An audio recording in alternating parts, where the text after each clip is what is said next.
It's overrated. You know how hard it is to milk those things? Come on. Let me just tell you this. Yeah. If somebody came to me and the menu had cockroach milk on it, I would just get up and leave. I would get up and walk out.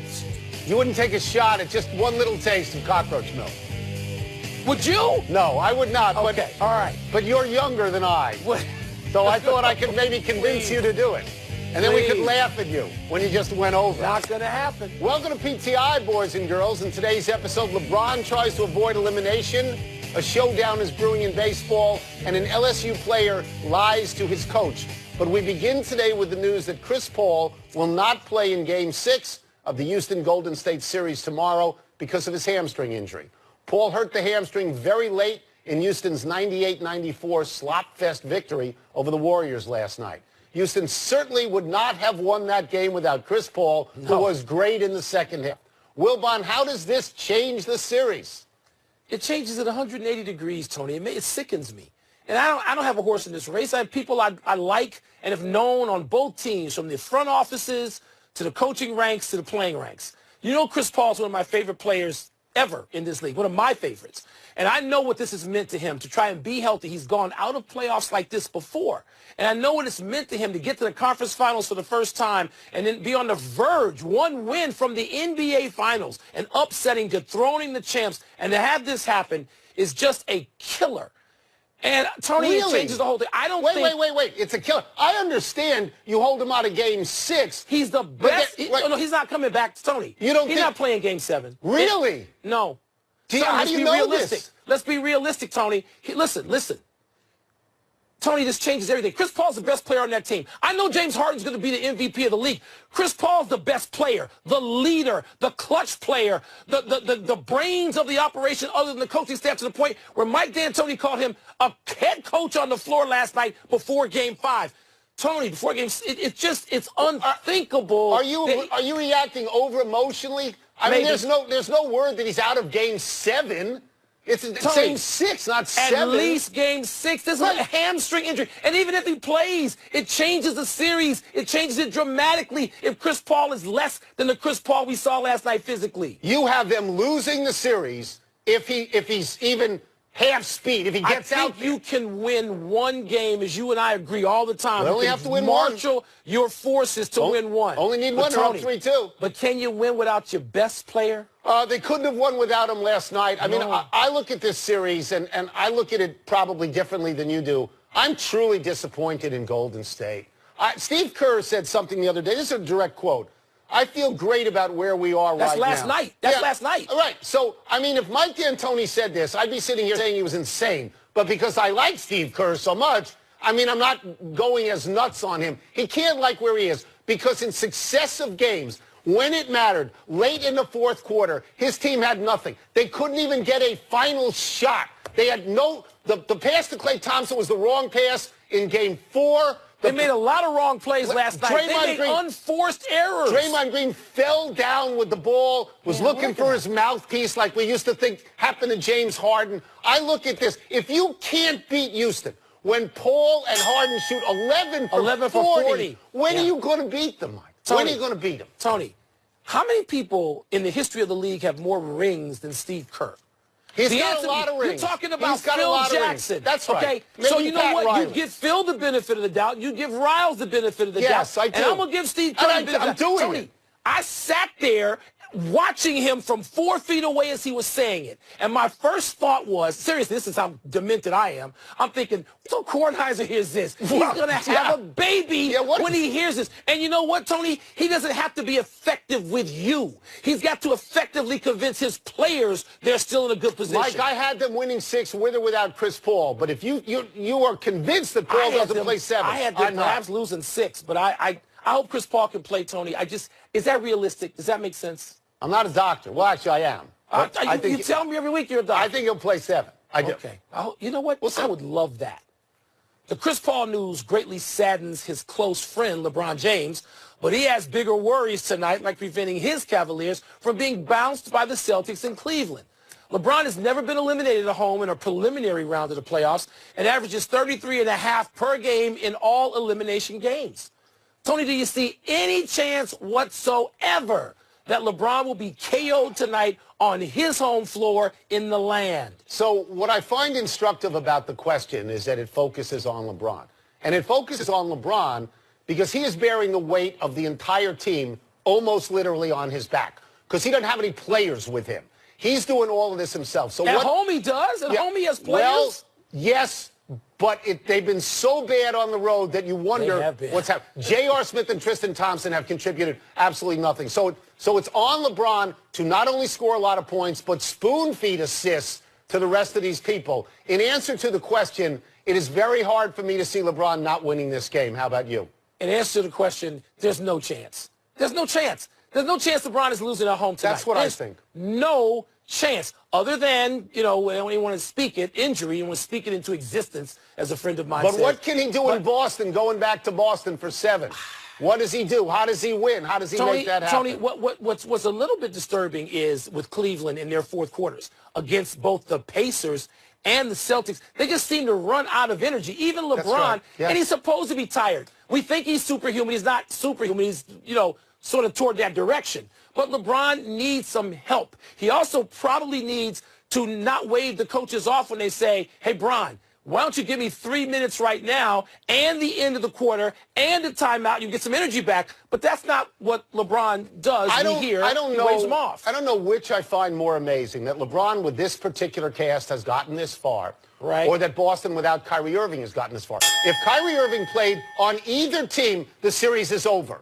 If Isaiah Thomas played on either without Kyrie Irving, this series is over at this point. I'm betting that it goes 7, and then even though I can't logically tell you why LeBron will win in Boston, I actually think he will. Tell me this, but you do think that both series, and this will be the first time it has happened, I think, in both decades, go 7. I think both go 7. I do. I think both go 7. Don't you? I do now, Tony. I wasn't so sure about that last night. Oh, no, you had Cleveland winning in 6 last week. You had Cleveland winning 4 in a row. No, I said I'm not going to change my pick. But you said you thought they'd win 4 in a row after they won the first 2. I thought they could win 4 in a row. I thought they could, but they can't. You're right, they can't win in Boston. We need to go back to Cleveland for the strangest kind of beef that will play out Sunday between the Indians and Astros and their starting pitchers. Trevor Bauer and Garrett Cole developed a deep dislike for each other while teammates at UCLA, and it apparently lives on. Bauer told The Athletic and MLB.com, quote, we had a rocky relationship in college because he told me I had no future in baseball, close quote. A Houston player said of Bauer, quote, it's just killing him to see Cole having such a great year, close quote. Tony, considering American League pitchers don't hit and won't face each other, will you actually still watch this? See, I'd like to know more about the nature of this beef. I'd like to know if they've ever physically fought. That must have been a great UCLA team, by the way. Have they ever physically fought each other? In situations like this, if you find out who the real villain is, my tendency is to try to have sympathy for the villain, like somebody like Patrick Reed. Try to find something in Patrick Reed. Oh, you mean like Tanya Harding? Tanya Harding. And as you know, I love Rick Barry, and for a while I was the one, right? I was the one, and I still do. I still do. So I don't know exactly how this thing works. I'd rather see it in the National League where they could hit each other. Yeah. I mean, if it was Kershaw and Scherzer, then you couldn't get me away from the set. Are they just going to hit other guys? Is that what they're going to do? I don't get it. I don't know that happens quite as much. I guess it does happen in the American League, too. I'd like to see part of it. It would sustain my interest for a little bit. Yeah. And if somebody was throwing a one-hitter through 6 or 7, I might stay with it. But, they don't directly. There's like, an offensive guy on an NFL team beefing with a defensive guy. That's good. Sorry, another offensive guy. They're not on the field at the same time. These guys. No, that's why you like Josh Norman and Odell Beckham Jr. Yes, because they got to go mano a mano. They got to go at it. But, Tone, this is not that rare. I mean, I'm thinking about our friend Charles Barkley. He and Chuck Person, if I have this right, I got to ask Chuck. Didn't they not get along while they were at Auburn? Don't you see this all the time in college? I have no idea. You can only have one BMOC, right? The entire Houston pitching staff hates Bauer because of the whole the pine tar stuff. The pine tar stuff, yeah. In the SEC baseball tournament yesterday, LSU found itself in extra innings against South Carolina, facing the possibility of giving reliever Todd Peterson his first ever college at-bat. Peterson told his coach, quote, I hit nukes in high school, unquote. So the coach, Paul Maneri, allowed Peterson to bat. Peterson responded with a 2-run double. After the game, Peterson had this confession. Coach, I'll be honest, I didn't hit in high school. My coach didn't let me. You know, I hit BP a couple times. You know, I did hit nukes, I'll tell you that. But yeah. You didn't even hit in the games in high school? No. He wouldn't let me. He didn't want me to get hurt, you know, but I guess it paid off. All the So you lied to me? Coach, I wanted to swing. I had to. Well, Mom, do you condone Peterson lying to his coach in this crucial now spot? that I've seen that, I'm not sure that wasn't a routine. And maybe that kid did hit in high school. Somebody would have looked it up by now. But, yes, I condone it. Really? This is what youth sports, I'm going to include college, even though I know more is at stake, but it's not like college football or college basketball. But, Tony, yes, put me in, Coach. I'm ready to play. You don't know whether the kid's ready to play or not. The basis of all kid sports is get into play no matter what you have to do. Cheat, lie, steal. Really? I love this kid for that. Yeah, You do too. this is results-based, so obviously it has worked out. Yes. LSU was facing elimination from the SEC tournament with this. I don't want to sound too much like the Grinch because I'm glad that it worked out, but you got to give your coach and your teammates. You got to care enough about your teammates to give the coach everything that he needs to make this decision. Now, they were up by a run at the time, and the kid closed it out. They should have had the analytics on this kid. Why didn't they know? There's no analytics on the kid. The kid never batted. Well, you recruited him. You must have known he couldn't hit. You recruited him as a pitcher. So you totally forgive. What if the kid struck out and they had lost? Would you totally forgive? He wanted the kid to go up there and not, if he had the double play, it would have been a problem. Tony, this is great. This is what every kid dreams of. You know this. Let's take a break. Don't be an old man on this one. I am an old man, so are you. But coming up, which Cavs team will show up tonight? We're going to ask a guy who knows them as well as anybody, Brian Windhorst. Yeah, but I can remember when I was young. You not so much. We'll also ask him where LeBron might be headed again. If he gets eliminated tonight, he won't. But I can remember when you were young.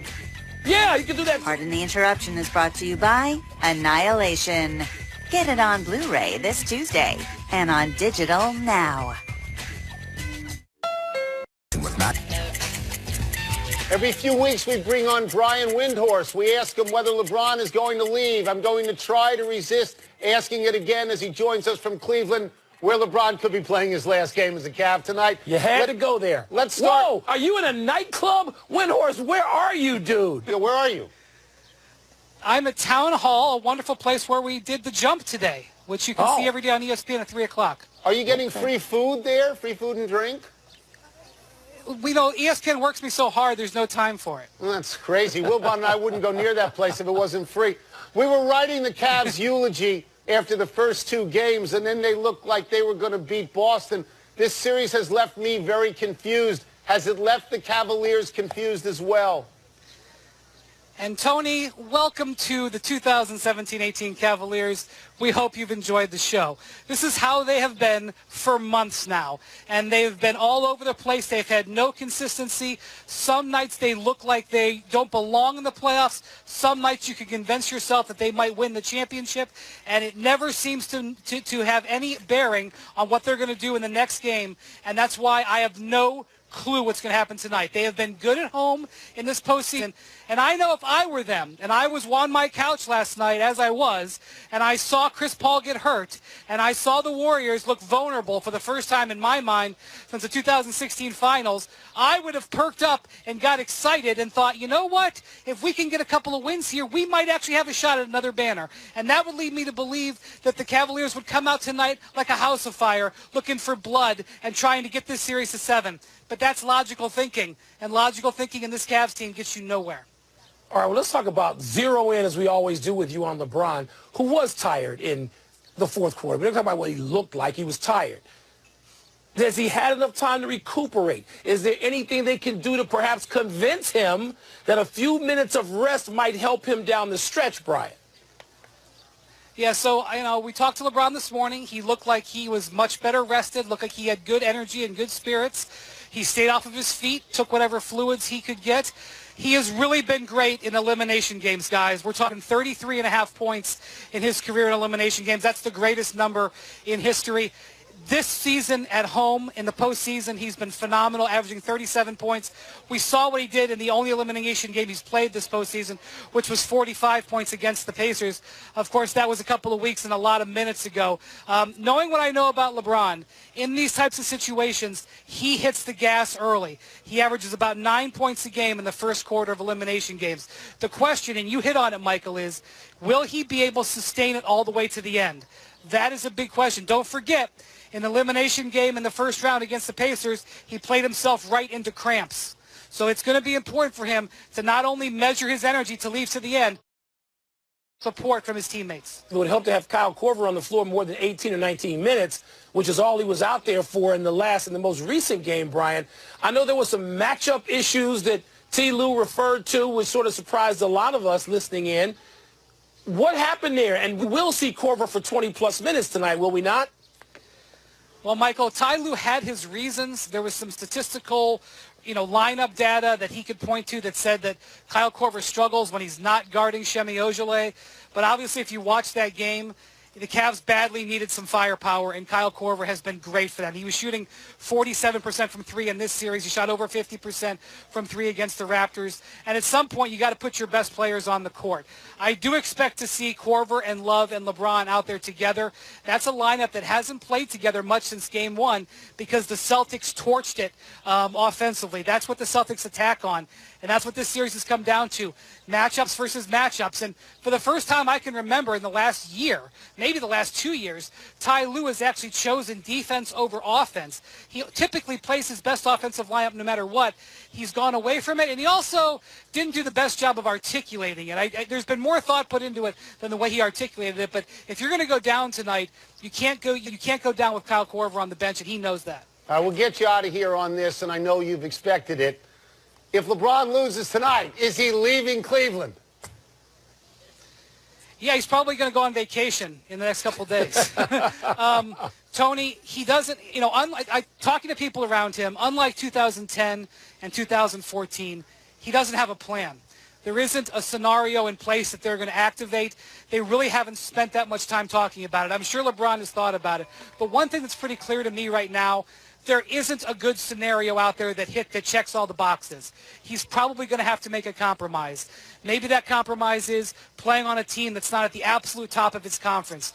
Maybe the compromise is, hey, my family wants to live here in Cleveland. Or maybe his family wants to move to L.A. and he goes to a team that is third or fourth best at best in the Western Conference.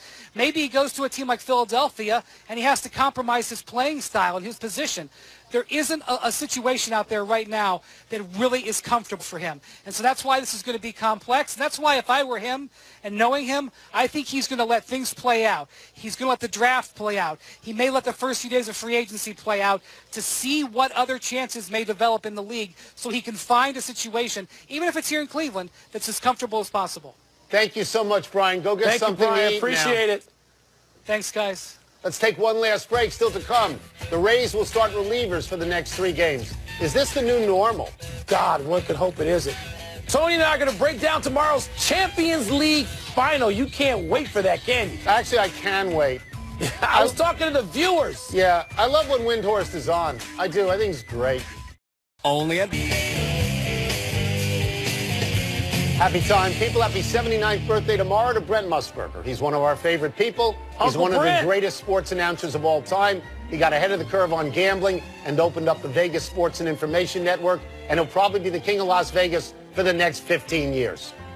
Tony, you think Brent will let me be an intern in Vegas to, learn that side of the new side of the business? It'd be great for you to learn about gambling. I'd love for that to happen. All Happy right, anniversary, John Starks. On this day 25 years ago, Starks went around B.J. Armstrong, drove baseline, and threw down a big slam on Horace Grant and Michael Jordan. Wilbon, you're always making us show Jordan dunks on the Knicks, so you're going to have to eat it on this one, though I know Starks never won a championship. I'm not going there because I like John Starks a lot. Tony, John Starks, good golfer. I'm betting he must be low single-digit handicap. Wow. How trails Henley Ramirez, the Red Sox veteran first baseman and DH, who's batting 163 in May, designated for assignment today with the return of Dustin Pedroia. Boston would welcome a trade for Ramirez, but the probability is they're going to have to absorb the $15 million due Ramirez for the rest of this season. This may be an attempt, Mike, to get rid of the $22 million they could owe in 2019. I'm not a math major, Tony, but I know 15 million is less than 37. Significantly less. Quick to the big finish. Let's The do it. Rays will start relievers in all 3 games against the Orioles this weekend. You excited? Another baseball trend I hate, forced by the numbers geeks. Kristaps Porzingis tweeted that he was excited after speaking with his new head coach, David Fizdale. Significant? No, but a very good sign early on. Theo Epstein told reporters the Cubs have no active trade discussions. Do you believe that? Yeah, he could have just no commented. Theo doesn't go around just lying publicly that I know of. Max Scherzer goes for his 8th win tonight against the pitiful Marlins. Will he get it? Of course he's going to get it. He should have 9 wins already. This should be for 10. Last one, Champions League final, Real Madrid and Liverpool tomorrow. Who you got? Real Madrid, Tony's already won in 16, 17, and yes, they're going to add 18 as well. The hat trick. We're out of time. We'll try and get it the next time. I'm Tony Kornheiser. I'm Mike Wilbon. Have a great weekend, holiday weekend, knuckleheads. You can get the podcast on the ESPN app or Apple Podcasts. Where are you exactly? Looks nice where you are. Arizona. Chris Paul, How'd get you well get quick. there? Quick.